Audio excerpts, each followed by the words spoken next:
Today in the Brick Lab, we're gonna build ourselves an Ice Emperor. So the Ice Emperor, as you may or may not be aware, is one of the villains from the Ninjago summer line of sets, and he only comes in one set, which is his large ice fortress. So, with that being said, let's go ahead and take a look at building this guy here. So he's made from some pretty interesting and sadly not quite so common parts.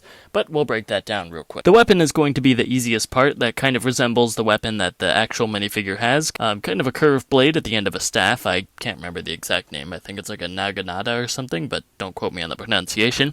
Anyway, so to build him, the helmet I settled on was the helmet from the minifigure Series 10 Roman Soldier. My second favorite option would probably be Lord Garmadon's silver helmet from the original incarnation of that minifigure. Unfortunately, I don't have it, so I had to settle for a dark bluish gray version. I added some silver horns on just to give the helmet some heft to it.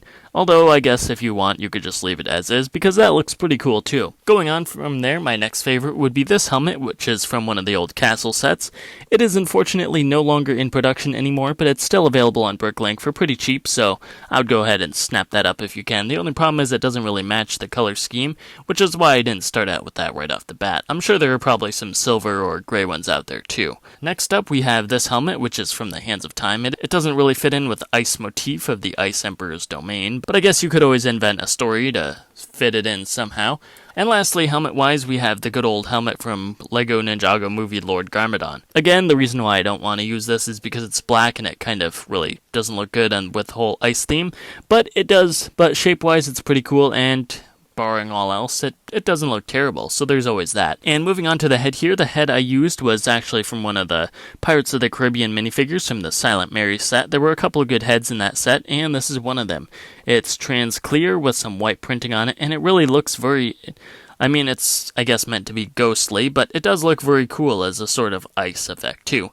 Of course, if you don't have that, because, again, that's pretty hard to find, you could always use maybe the Electro head from Marvel Superheroes. He only appeared in one set, but it was a pretty cheap set at the time. And that looks pretty cool to me. Maybe a little bit more maniacal than the Ice Emperor kind of seems, but you know, there are rumors that the Ice Emperor could in fact be Zane turned evil somehow, so if you want, you could also use the Energy Zane head, and put that with a helmet, and it actually looks pretty cool. Again, a little bit more, before I forget, there's also, if you want, you could also use this head, which is actually one of the Legends of Chima sets. Yeah, that's where the armor came from, and I just used a 1x1 round tile for the armor.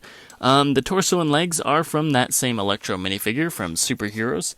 It was a pretty cool minifigure, and it definitely fits in with the whole ice theme. Of course, it is blue and the Ice Emperor is white, but that's no real big deal. Both of them are pretty cool colors. As for other torsos and leg combinations, I kind of swapped Zane's Sons of Garmadon outfit with one of the Chima bears, just to kind of create a few different looks here. They honestly look pretty good for being kind of thrown together, and if you couple the armor with them, they actually don't look terrible. They look pretty nice. So there you go, you do have a couple options there. But as for me, well, I might end up sticking with something like this. Anyway, that's my look at the Ice Emperor minifigure. If you enjoyed it, please feel free to like, comment, share, subscribe, and do all that other good stuff. And if you want to see more of my custom minifigures and other builds, please feel free to check out the other videos on my channel, and also, feel free to check out my social media profile links in the description below for more of my nonsense. That about does it for today, so I'll see you guys next time.